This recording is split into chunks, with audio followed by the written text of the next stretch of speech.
कर्मातीत अर्थात कर्म करते हुए कर्म के बंधन से परे। कर्मातीत अर्थात कर्म टच ना करे, ना ही उसका परिणाम टच करे। कर्मातीत अर्थात देह और देह के संबंध से, पदार्थ, लौकिक और अलौकिक संबंध से, बंधन से अतीत अर्थात न्यारा। हर व्यक्ति, वस्तु, कर्म के बंधन से अतीत होना, न्यारा होना, यही कर्मातीत है। कर्मातीत अवस्था अर्थात बंधन मुक्त, योग युक्त और जीवन मुक्त अवस्था। ना व्यक्ति को, ना वैभव को, ना वस्तु को अपना सहारा बनाओ। बाबा को, एक अविनाशी बाप को अपना सहारा बनाना, इसको ही कहते हैं कर्मातीत। इससे क्या होगा कि कर्म करते भी कर्म के अच्छे या बुरे प्रभाव में नहीं आएंगे। तो कर्मातीत स्थिति तक पहुंचने के लिए सबसे पहले तो व्यर्थ से मुक्त रहना है। दूसरा है साक्षी स्थिति।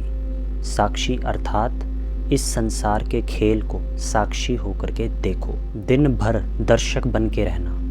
जैसे भगवान इस संसार के हर खेल को साक्षी हो देखता है, किसी के कर्म में इंटरफेयर नहीं करता। परमात्मा कहते वैसे ही तुम बच्चे इस संसार के हर खेल को साक्षी हो देखो, किसी में भी इंटरफेयर ना करो। साक्षीपन की स्थिति में रहते हुए ड्रामा के हर दृश्य को देखो, किसी की लाइफ में इंटरफेयर ना करो। Be spectator, be detached observer. साक्षीपन अर्थात देह से भी न्यारे, आत्मा सदा मालिकपन की स्टेज पर स्थित रहे। देह से भी साक्षी, मालिक, इस देह से कर्म कराने वाली, करने वाली नहीं। दिन भर जो भी परिस्थिति आए उसमें साक्षी।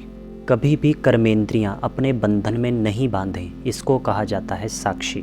साक्षी अर्थात हर कार्य करते हुए कल्याण की वृत्ति में रहने वाले। जो कुछ हो रहा है उसमें कल्याण भरा हुआ है। साक्षीपन की स्थिति सदा ड्रामा के अंदर हीरो पार्ट बजाने में सहयोगी होती है। अगर साक्षीपन नहीं तो हीरो पार्ट बजा नहीं सकते। परमात्मा कहते बच्चे इस ड्रामा में कैसा भी सीन हो, चाहे दर्दनाक हो चाहे हंसी वाला हो, हर सीन को साक्षी हो देखो। तीसरा है कर्म बंधन मुक्त। अज्ञान, आसक्ति, प्रमाद, वासना, भय, ये सब बंधन क्रिएट करते हैं। इन बंधनों से मुक्त रहना है। खुद को देखना है कि मुझे क्या चीज़ बांधती है। आत्मा किसी बंधन में ना बंधे। चौथा है अचल, अडोल, निर्विघ्न स्थिति। जो हिले ना, जो डोले ना। विघ्न है परंतु अनुभव नहीं हो रहा। ऐसा कौन सा व्यक्ति है, ऐसी कौन सी यादें हैं, ऐसा कौन सा आकर्षण है जो मुझे हिलाता है। कोई बीमारी या फिर कोई पास्ट विक्रम की यादें जो मुझे हिलाती हैं। हमें अचल अडोल रहना है। कोई भी चीज़, कोई भी व्यक्ति मुझे हिला ना पाए।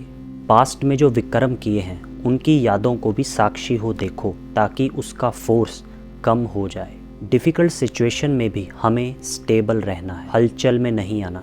हमेशा नथिंग न्यू की स्मृति रहे, कुछ भी नया नहीं है। पांचवा है नष्टो मोहा, स्मृति स्वरूप। किसी में भी मेरा मोह ना रहे। सबके साथ रहना है, रहते भी हर एक से डिटैच, न्यारा और प्यारा। किसी में मोह नहीं। कोई देह के रूप में याद सताए ना, एकदम न्यारा और प्यारा। कोई मेरापन ना रहे, देह भान से भी नष्टो मोहा। सदैव अपने घर परम धाम की स्मृति रहे। बाबा कहते बच्चे तुम्हें किसी में भी मोह नहीं होना चाहिए। जितना नष्टो मोहा बनेंगे उतना स्मृति स्वरूप बनेंगे। तो नष्टो मोहा अर्थात न्यारा और प्यारा, मैंपन अर्थात मोह।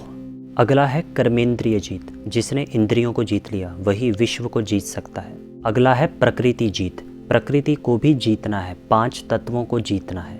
प्रकृति का आह्वान करना है, प्रकृति से बात करनी है, प्रकृति को सकाश देना है, तो सहज ही प्रकृति जीत बन जाएंगे। प्रकृति जीत और माया जीत बनना है। यह 5 तत्व भी अपनी ओर आकर्षित ना करें, यह 5 विकार भी वार ना करें। तो माया जीत और प्रकृति जीत, ये दोनों बनना है।